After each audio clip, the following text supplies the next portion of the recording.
Hey guys, what's up? It's Sarah, and today I'm going to be showing you a DIY on this coffee tabletop fix-up. Basically, we bought this coffee table a few years back. It's lasted us about 4 years, but over the last year, it slowly started to chip away. It used to be something where it was like, oh, we can cover that up with like a pen. Oh, we can cover that up with a coaster. Oh, we can no longer cover this up anymore, and it's getting really gross and unacceptable. So we decided before just going out and buying a whole new coffee table, because those can be quite expensive, that I would at least give it a go at fixing the top. Who knows what's gonna happen?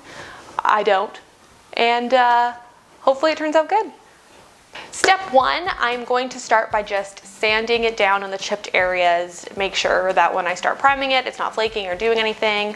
I definitely think doing a base color and then 3 colors to layer on top is the perfect combination. So whether you want to do like your base primer being white and then layering it with a bunch of different shades of gray or gray and brown, I definitely think that that ratio is really great.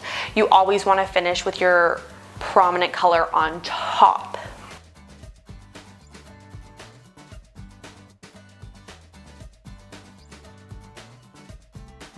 Okay, so now that the primer has dried, I think it looks pretty good. We're gonna start with doing the first sort of splotchy bits.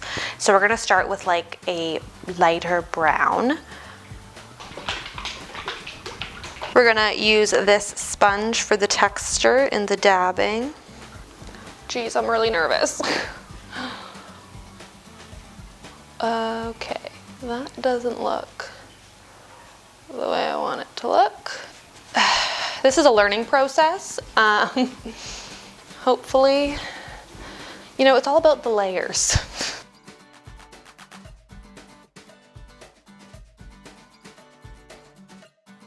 My halfway thoughts at this point in the project are a little skeptical, but I'm remaining optimistic.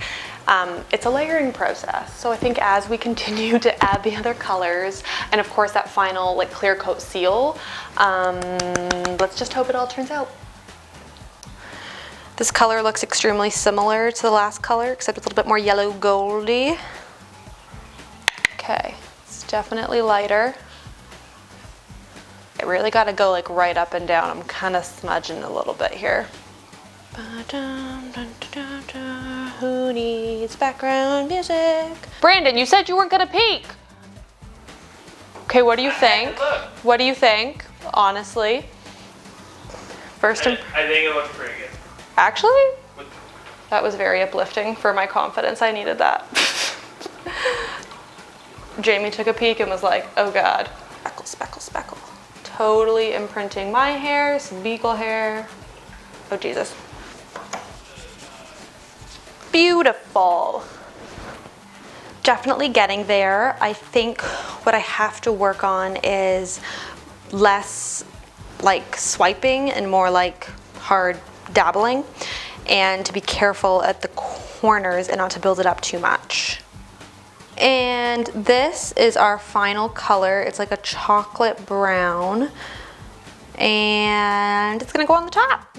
I probably waited about 5 minutes between each coat to do the next one. I don't even know how I feel right now. Oh crap, almost forgot this entire side. Boom. I'm even going over with like parts of the Naked sponge to just kind of mesh it more. Make it look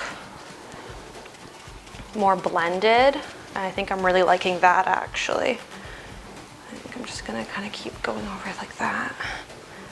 Definitely looks a lot more real. Ooh, okay. I think this is the way to go. I'm really glad I decided to do this because I feel like it's already making such a difference.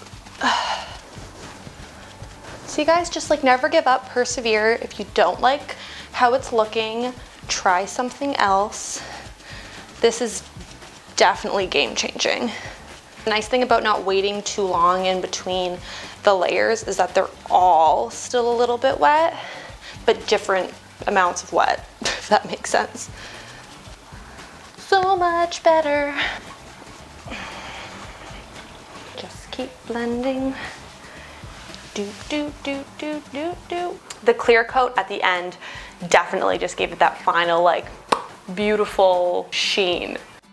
Again, I kind of decided to do this while it was a little bit wet.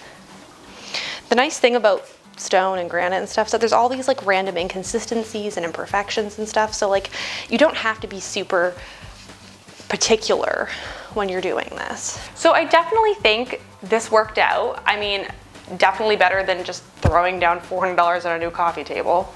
When Jimmy came downstairs, he was actually super surprised. He was like, I am shocked, that actually looks really good. And now he's trying to figure out other ways we can use this similar technique in the house. This is also a look you see in places like Leon's or The Brick or whatever furniture stores. You know, you see coffee tables with this like faux granite top piece. So I don't think that people are gonna walk in and immediately be like, oh, that was a DIY project. I think they're gonna see it and think, oh, I've seen that before. Even comparing this to other granites, real granites we have in the house, or the fake granites from places like Home Depot, it actually kind of goes unnoticed that I did it. Overall, this project really did not take me that long. Like I said, I did not wait that long in between drying periods because I didn't think that that was going to be the best way for the look I was envisioning.